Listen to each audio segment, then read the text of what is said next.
There you go. Ladies and gentlemen, welcome back to the exceptional conservative show, live from the nation's capital. We are not ashamed of the good news of conservatism, for it is the power of liberation, first to the Republican and then to the tyrant.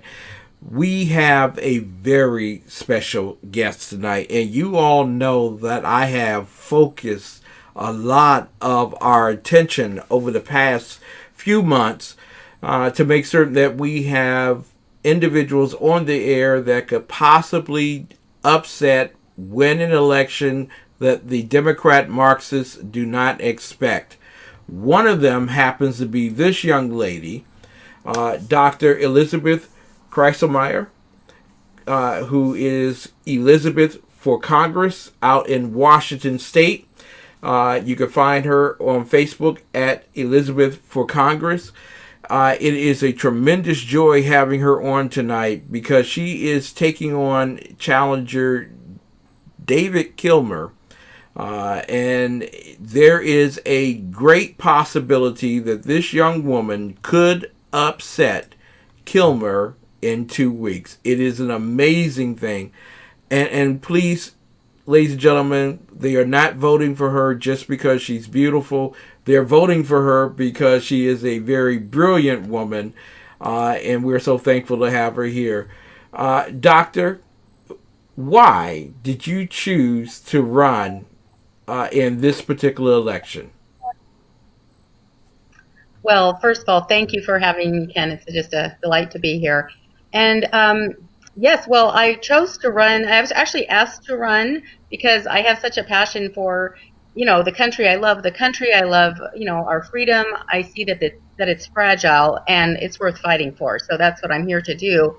And actually, what prompted me to run originally, because I filed, I declared back in November, so a year ago, before some of the things that we're seeing now were even taking place. But it was kind of in the midst of the big impeachment hoax that was going Yes. on.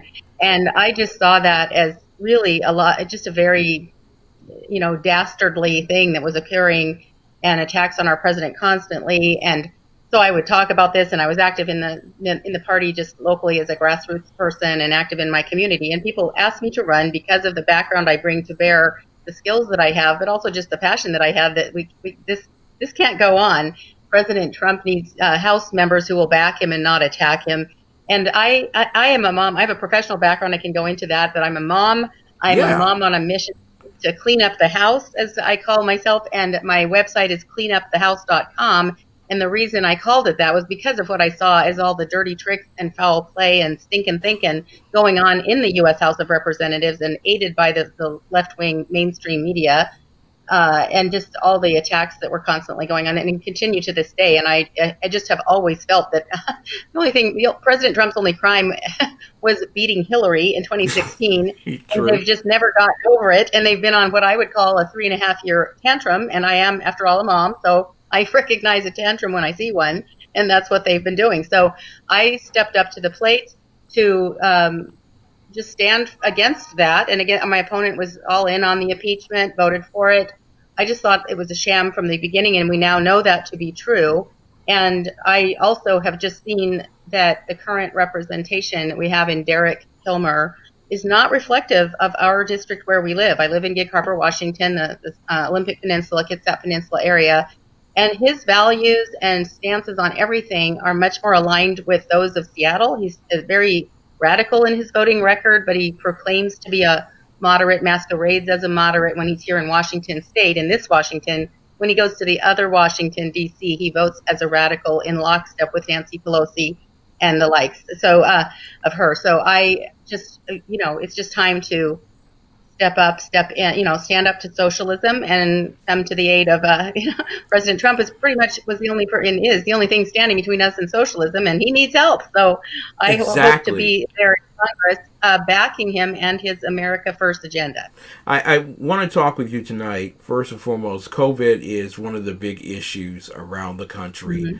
Mm-hmm. And Derek Kilmer did not appear to be a strident, artful negotiator with Nancy Pelosi. In fact, he's in lockstep with her. And Nancy Hmm. Pelosi said the other day that virtually uh, the American public, and I'll paraphrase it, can go without until I get what I want politically. And so Exactly. Derek signed on board for that. How do the Hmm. people in his voting district, the sixth voting district of Washington, congressional district, feel about that type of stance? I mean, aren't they in parish? They're famine, they're Hmm. thirsty, they want jobs. What's the situation?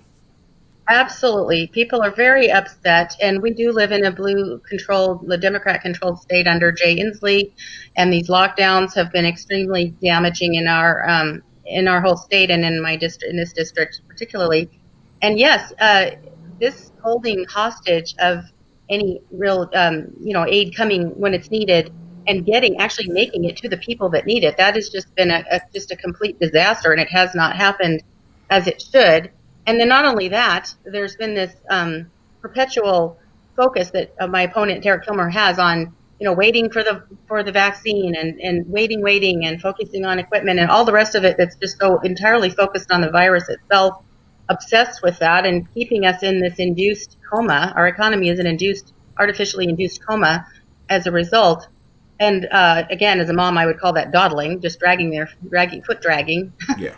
And really, what we need to focus on, what I say all the time, is that the best economic stimulus is reopening our economy and getting American people back to work and American kids back in school. I mean, this has just really surpassed it's gone way beyond being helpful. We know so much more now about this virus than we did at the beginning. And I understand the need for it at the beginning and when all the dire predictions of millions of people dying everywhere as a result. Well, we now know much more about it and we know what we need to do to protect the most vulnerable who are for the most part older adults and older people and those with you know uh, um, Comorbidities. comorbidities.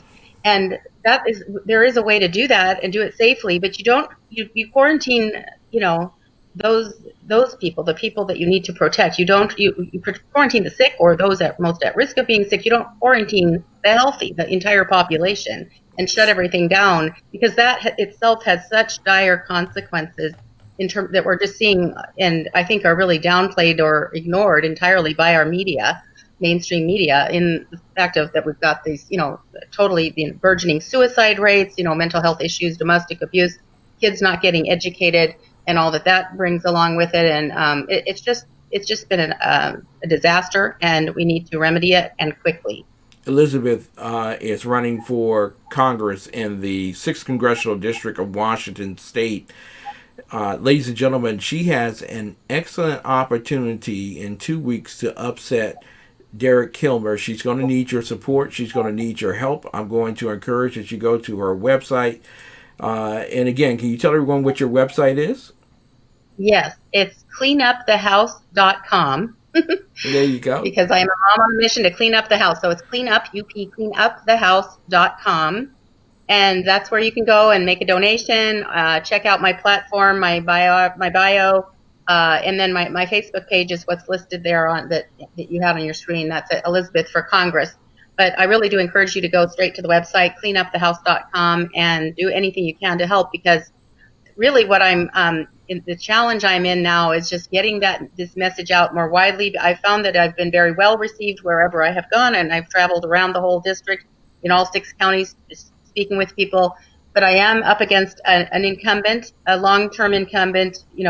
Well, he's been there 8 years, and the whole district has been blue since 1965. But we do have a chance to change it this year if I can get the message out as widely as possible. And we're buying all our media now for the general cycle here with the ads that we're putting on TV and radio, and so all help is appreciated Yeah, and because so I am grassroots. It's a grassroots effort, but people are responsive, and they are in fact walking away from I've met a lot of these so-called walkaways. There's a huge walkaway movement yeah, now of people walking away from the Democrat Party that walked away from them.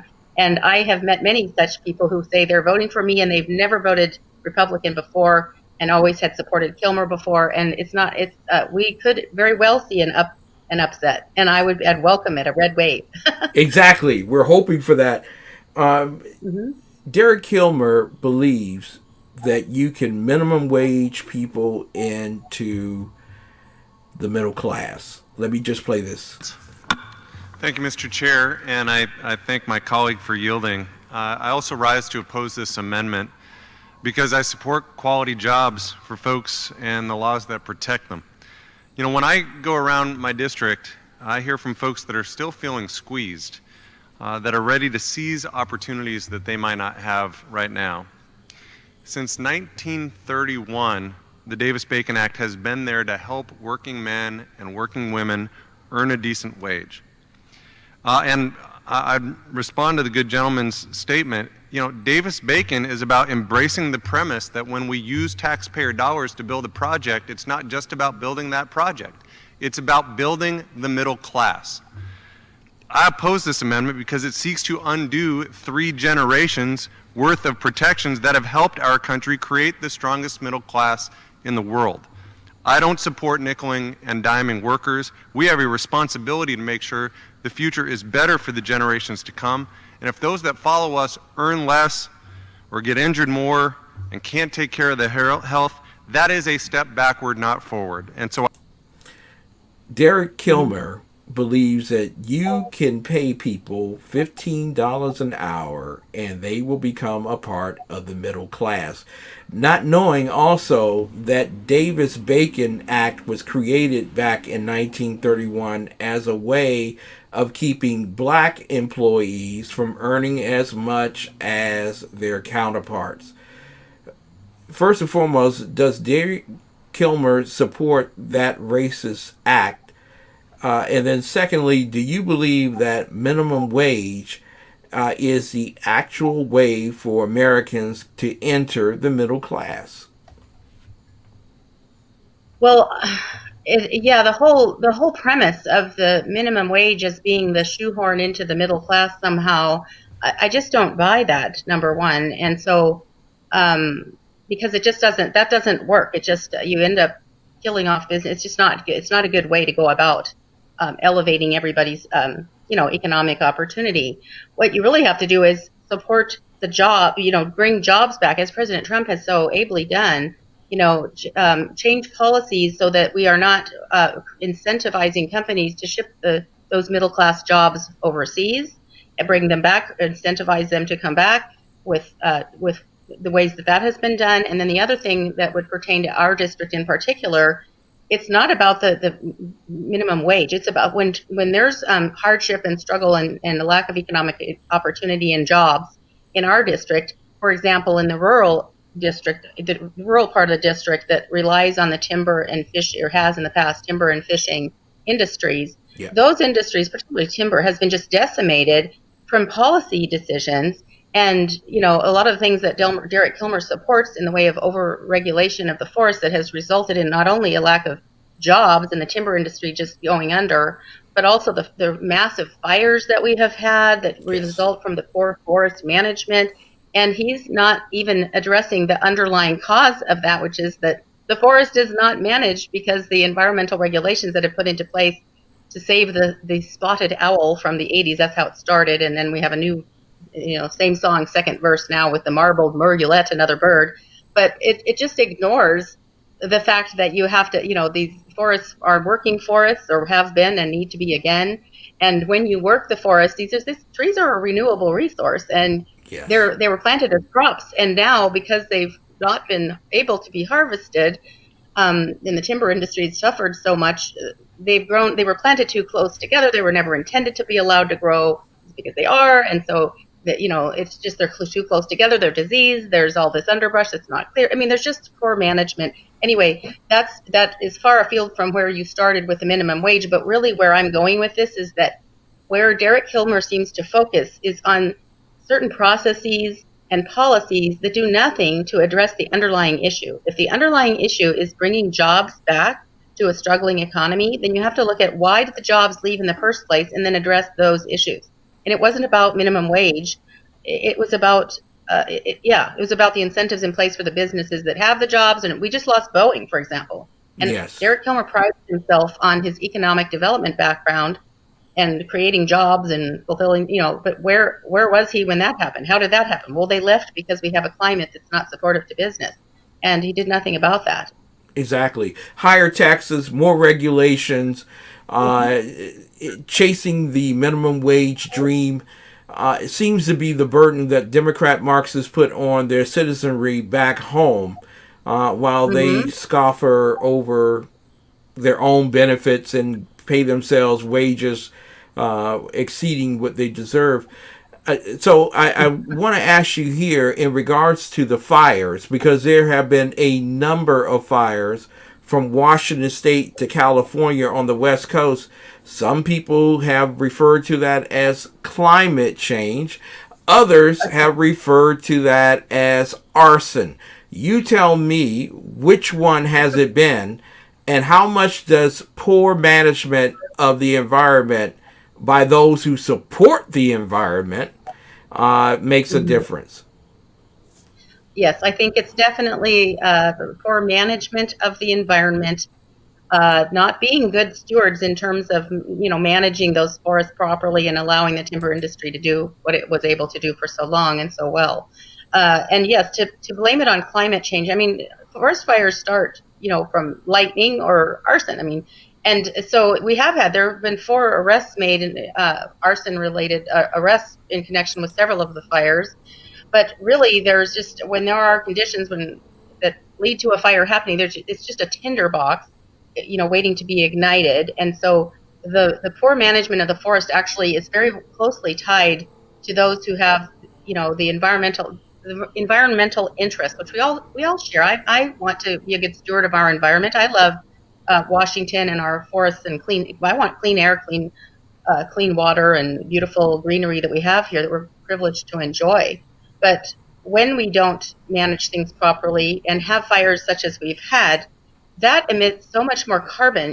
These forest fires emit more. Some statistics I read, it's more in carbon emissions in a forest fire and in one of these bad fires that we've had than all the cars on the road in the state for a year. I mean, it's that bad. It's that much that's going into our air, our atmosphere. I mean, where is Derek Kilmer on that front? Yeah, I mean, he's darn good question in terms of that. Uh, and the other part of it is, yes. where are those fires where the forests are managed properly and they are, regularly managed and the underbrush cleared? The fires aren't breaking out there. So it can't be entirely climate related, as Derek and our Governor Jay Inslee like to crow about constantly. That that just doesn't make logical sense, because then they would happen within those managed forests too, would they not? Yeah, exactly. Listen, there are people around the country who are watching your race right now. Hmm. And one of the great things that the GOP, or at least the Democrat Marxists, haven't figured out is that Kilmer is in trouble. And part of that trouble that Kilmer is in is because he seems pretty distant from the needs of those who are in your district. If you could, Hmm. if you could walk us through some of those particular local issues that Kilmer has kind of overlooked as he's enjoyed living in Washington D.C. Yes. Yes. So remind me to come back to this issue of when I talk about the sewer infrastructure. But before I do want to say, yes, he is at risk, and people may not realize that this is a real shot that we have this time that we haven't had before. Because in the primary, we had a 6-person primary that I came through strongly. Mm-hmm. But in this primary, Derek Kilmer came in at 47%. That's unheard of. He has not done that before. He's always been in the mid to high 50% after a primary, even a crowded primary like mine, 6 or 7 people. And the fact that he came in at 47% just means that it shows us that there are people not only on the right, the Republicans, who are dissatisfied with him, but also on the left there are people dissatisfied, disappointed in his performance. It's time for him to go, because I have heard over and over again from people in the district that I've spoken to of this sort of singular unresponsiveness that sort of characterizes him. I've come to call him a do nothing Derek or a Pelosi puppet, depending on the day, because he is, like I said, votes in lockstep with Nancy Pelosi and Adam Schiff, architect of impeachment, Maxine Waters, even AOC and the squad.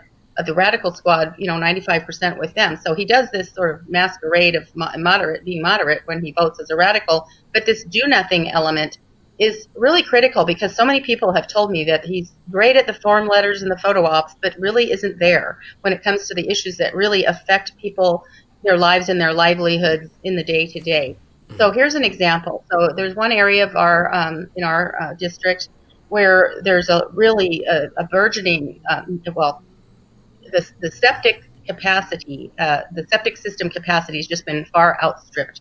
So they've outgrown it, so they need a sewer infrastructure for growth to happen. And for example, there's a QFC, there's a grocery store that's 25,000 square feet. They cannot get any bigger. They're busting out at the seams, but they cannot grow because of the septic septic system limitations. New businesses cannot locate there because there's no septic capability. Their sewer infrastructure is not there, and that is something that they've asked Derek Kilmer to assist with federal infrastructure dollars that were available first under Obama stimulus money, and again even under President Trump's stimulus money, and he has done nothing for that issue. And that's just one example, but there are many. As I've gone around talking to people, there are things like that where he's really dropped the ball and not helped people in true need. Elizabeth, if I can interject real quick, it was Nancy Pelosi who in April of this year refused to do an infrastructure bill with the president as part of a stimulus proposal because it would have been a political win for the president. And exactly. Derek Kilmer is along those particular lines of an individual that supports on paper everything the people in your district need, but when it comes pushed to the metal, to the pedal to make it happen, he's as absent as Nancy Pelosi. Absolutely, and I always say too, it's like they are so there's this vitriol, and it's like they hate Trump more than they love the country. They're just not willing to, give him a win on anything that would benefit us all. They're just so intent on taking him down and criticizing, and that is another area where Derek Kilmer is a bit of a, largely a hypocrite here because he claims to be so bipartisan, but he's constantly complaining about President Trump, and he was voting both times for the impeachment. And he even, getting to another topic here, but around the support of the police or lack of it, I'm pro-police, by the way. Excellent. He complained about when we were having all the riots and the things in Seattle, Chaz Chop zone of just, anarchy and lawlessness and violent mob activity. And President Trump sent in at one point the federal police to protect the federal property there, which is his job to do.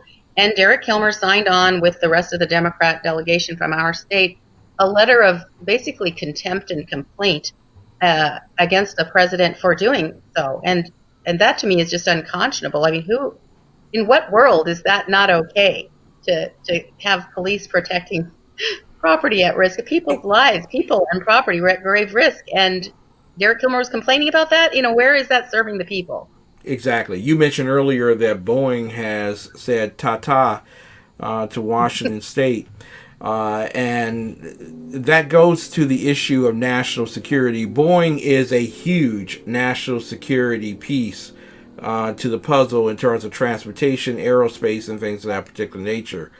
But there are other organizations and companies that are beginning to leave Washington State, Seattle specifically, because of the high tax rate.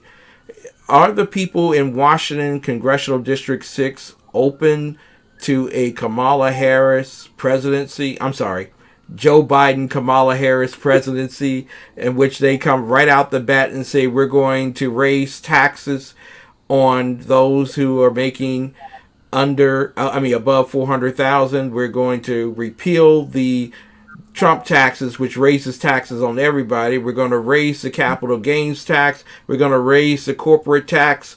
We're also going to begin taxing the 401k.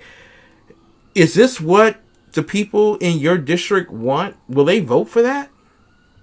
I certainly hope not. And no, I would think not.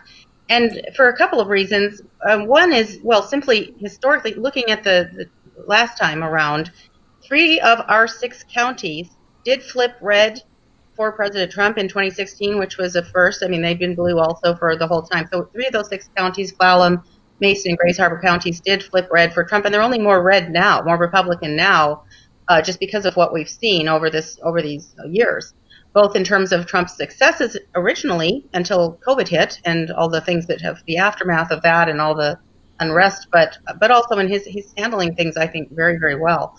But yeah, so clearly the taxing is a problem. Nobody, we in Washington State have a big beef, many of us, with the Olympia government, the state government, Democrat controlled, which overrode just recently the wishes of the people, where we had voted on 30 something here is referred to as $30 tabs. It's our car tabs. It's like our little it's just one thing that we can say we only pay $30 for our car registration instead of hundreds and hundreds. People voted it in, and because we have very high taxes on everything else, so in a way it's kind of a cosmetic issue, because we pay very high taxes in this state. But this was something that people voted on resoundingly, and then the Democrat-controlled government in our state overrode the wishes of the people, the will of the people. And people are pretty darn mad about that. And the same thing at the federal level, if people have enjoyed the benefit of this tax cuts program that President Trump put in early on, the Tax Cuts and Job Act, which, by the way, Derek Kilmer voted against, as well as voting against those opportunity zones that were part of that package that have been very helpful. And I did notice that he was crowing and having pictures about, photo ops with in the opportunity zones that were in the district, as if he had somehow helped to put them into place at that time. And no, he did not. He voted against them, but here he is taking advantage of a photo, taking credit for them. So it's just very disingenuous, really.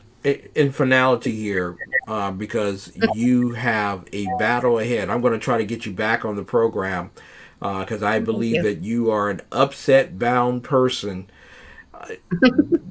There are people who campaign, and they're great at campaigning. You're great at campaigning, but and I'm the first time not a strong teller. This is my first time running. I am not a career politician. That's awesome. See, that's the awesomeness of it. You're great at campaigning. You're wonderful at it.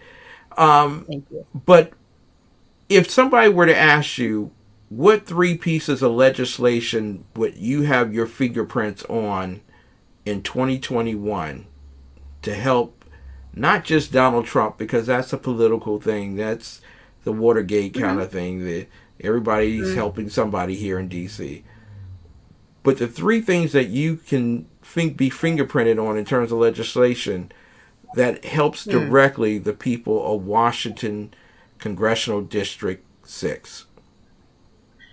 Well, it's a tough one. There's a lot of things that we could focus on. I mean,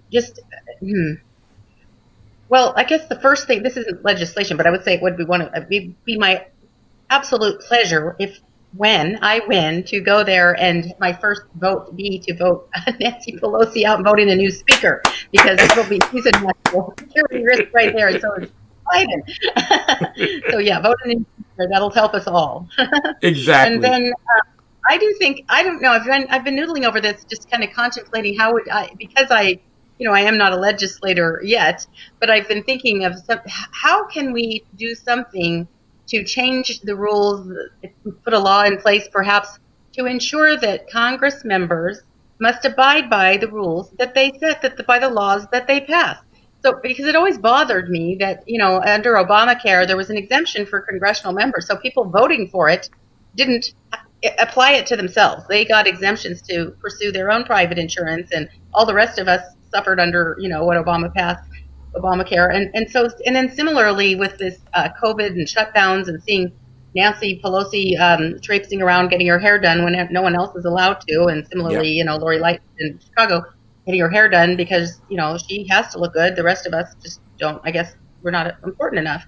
Those kind of things where it's like the rules apply to thee, but not to me. And I just think there's something fundamentally wrong with that. So I wonder if that might be a way. You had asked me earlier, how would we drain the swamp or clean up the house? That might be one way, is to somehow zip it up so that Congress people don't get to exempt themselves from the very restrictions or laws that they're trying to impose on everyone else.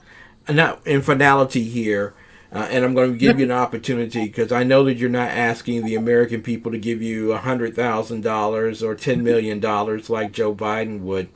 But but I want to ask you, speaking about Joe Biden, in the recent reporting that he is as corrupt as the day is long and that Mm-hmm. he has been influenced by China, what is Mm-hmm. your district saying? I'm already speaking to you like your congresswoman, Well, Kreiselmaier. I can say about Joe Biden Yes. and his. Yeah, I have a lot to say about that because yes, well, on several levels, the media's treatment of this whole issue and trying to sweep it under the rug and censor the story about Hunter Biden's laptop surfacing with all these very damning emails. These very it just does not look good. It goes from bad to worse, and that really makes Joe Biden is something of a national security risk, as we had sort of talked about before. He's a national security risk because he would not pass a simple, security clearance that any normal person working in government or in the near the White House would have to pass to be able to be there and do that. He wouldn't pass that because he doesn't pass the test of not being able to be bribed. He's already Yes. shown that he can be bribed and pay, selling this, the access or the giving this, paving the way for his family members like Hunter to sort of benefit so greatly financially for doing absolutely nothing and just basically creating a path of access to the vice president. I mean, that smells very, very bad. And it's really, that opens up all kinds of questions about what kind of a character, what somebody who's that prone to uh, just malfeasance and ability to be bribed, that is a national security risk for our nation if, God forbid, if Joe Biden were to be there. Another risk that he poses is simply his health, his diminishing mental capacity. I mean, I feel bad for him. I feel like it's almost elder abuse to watch him Yeah. on television. I feel sorry for the man because he is obviously in diminishing capacity, and mentally and I'm sure physically, just as what he's able to kind of how he's able to function day to day. And I was speaking with someone about this just earlier today. The risk that itself poses, his diminishing health and diminishing mental capacity, that also is a national security risk because it happened in World War II with FDR and Yes. negotiations with Stalin. He basically sold the farm when it came to Eastern Europe, which really that was the beginning of the Cold War. And the way that happened was that Stalin wore him down. He insisted on a very long meeting far away to get there. It took a long time to get there. The meeting went on, droning on. It just basically wore him down, wore him out to where he kind of caved in. And that would be a worry for me also with somebody like Joe Biden being in that kind of diminished state. How able would he be to hold up under any kind of intense negotiations that might be going on with other countries? And then thirdly, if something were to happen to him, which I know they're already contemplating with Nancy Pelosi's emphasis on the 25th Amendment, that's really paving the way for ushering in Kamala Harris that not even the Democrats wanted. She didn't even win California. The Democrats didn't even want her in charge. She couldn't win her own state. But here she would find herself a heartbeat away from the presidency and becoming potentially the president. And she's got the most radical socialist style, voting record, more so than even Bernie Sanders. She's got the most radical voting record of any sitting senator right now. And so that itself is a threat to our foundations and our future and our freedoms that we enjoy in this nation. You know, it, with something were to happen to a potential President Biden and Kamala Harris was in charge, who knows how she would sell us down the river, but that's also very dangerous. So yeah, this is a very critical, high stakes election. Everything is on the line. That's why I am running, because I care and I love this country, like I said before, and we need to fight for it. There is so much at stake, and we need to tell everyone we know. Uh, if you like what do you like about this is what I do. I say, what do you like about the life that you lead and the country that we live in? And then talk to them about how those things could be seriously at risk if we go socialist, which we're in very much danger of doing if Democrats gain control. So it's very, very high, critical, high stakes. This is not a political, it's not just political, it's critical. It's foundational. Dr. Kreiselmaier is with us tonight. and she is running for the 6th Congressional District out of Washington State. Doctor, how can people support your campaign? Because a lot of people just don't know how close you are to winning, and quite frankly, how the difference of $5 or $20 here could push you over the top against Derek. Go for it if you would. Okay, well, it really would. I really would appreciate your help. I can't do this without you. We need everyone involved here, all hands on deck. And what that means is simply just go to cleanupthehouse.com, make whatever donation, small or large, that you feel inclined to do. I'd be most grateful, because we're putting every dollar to good use in the efforts that we have now going on in the way of just the mailers that we're mailing out. It allows us to do more of them, or television ads. We get to buy more time, radio ads. Just basically getting the message out there. We're not using it for anything fluffy. I always say I'm not for anything fluffy. I just want to get the job done. So they can donate. They can donate at cleanupthehouse.com. You can also sign up to volunteer to make calls for me, because I have a system. We have a system called Red Dialer that we're reaching out to swing voters in the whole district. And that's something that people can do anywhere, as long as you keep in mind what time zone you're in and not calling people at 5 in the morning. We have a very simple process for calling and reaching out and doing voter outreach calls. And those are also very effective, very helpful. And anyone can help. You can do it from the comfort of your own home. We can show you how to do it in five or 10 minutes over a one-on-one Zoom call, or a several people Zoom call, and do it from the comfort of your home. And that's also a big help. So yeah, those would be two big ways where people could help and get involved and or donate. Cleanupthehouse.com. And I do like to say, where I'm speaking around here, again, being a mom, I mean, I do have a professional background, just so you know. I have a PhD, special education, top 2%, University of Oregon. I was in program evaluation and research for almost 20 years, evaluating federal, state, local education programs. But really, I have the heart of a mom. And I like to say that, with your help and support, and by the grace of God, I aim to give Derek Kilmer a much-needed and extended timeout. Are you going to take him by the ear as a mom and lead him out of the... No, there you go.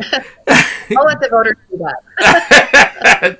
Doctor, thank you so much for being with us tonight. I'm going to try to get you back next week on our program so we can spread the good news about your campaign. Thank you so much. Appreciate it, Ken. Thank you, and God bless you. Ladies and gentlemen, God bless you too. Dr. Kreiselmaier with us tonight. I'm telling you what a great opportunity there is for this nation.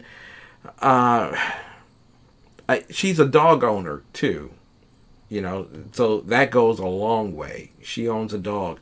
And you know how much I love my cat. So, so that should have been the deciding point for you in terms of the election right there. That should have been that moment where you say, oh, she's a dog owner. No way I can vote for Joe Biden and Derek Kilmer. No, no way. No, she's a dog owner.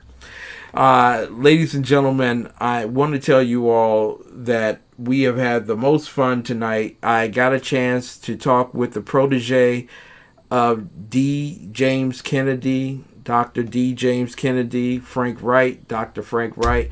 I also got a chance to talk with Dr. Elizabeth Kreiselmaier. She is a mother. I mean, she's a real mother. She loves her children. She loves her family. She loves her neighborhood, her community. She loves her country.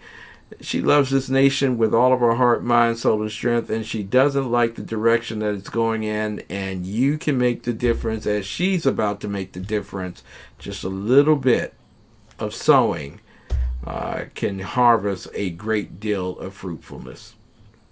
Definitely go to her website. You can start also by going to her Facebook page at Elizabeth for Congress. Look it up. Duck, go it. There you go.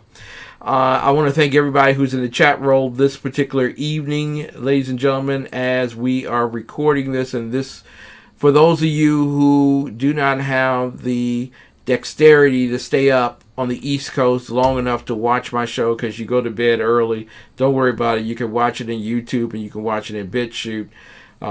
tomorrow morning or tomorrow afternoon.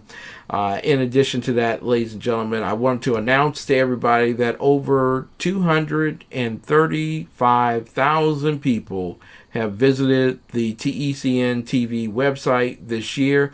235,000, and we're looking to have somewhere in the area of about 300,000 by the end of the year.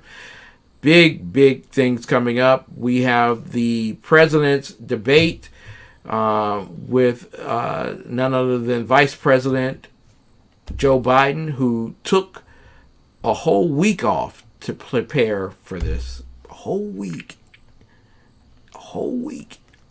This is not the guy. This is not the guy. This is that guy who comes by and asks for your homework so he can copy it. That's the Joe Biden this nation knows. So we'll be broadcasting that at 9 o'clock on Thursday night. In addition to that, coming after that, we'll be talking with Shannon Wright, who's running for mayor in Baltimore.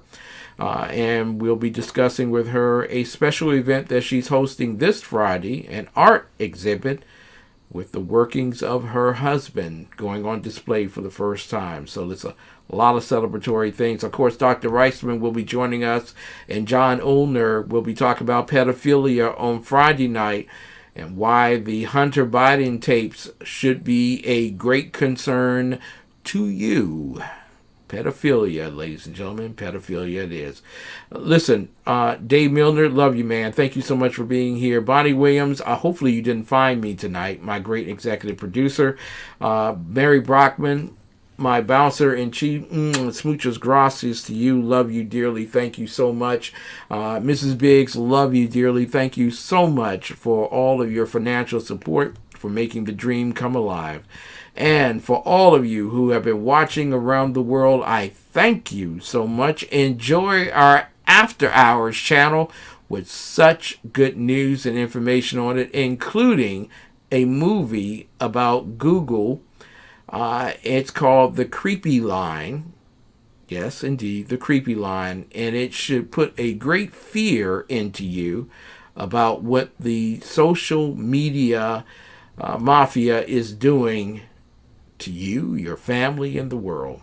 If you think Twitter and Facebook working together to try to get rid of the Hunter Biden story wasn't bad enough, just wait till you see what they're doing with electoral politics. Ladies and gentlemen, I hope that you have enjoyed this particular night. I want to cut the camera too. I'm probably going to get fined for saying that. And I want to point to the great flag that's right behind me. There you go. And to these words right here. God bless America. It is now time for America to bless God. Good night. God bless you all. Love you dearly.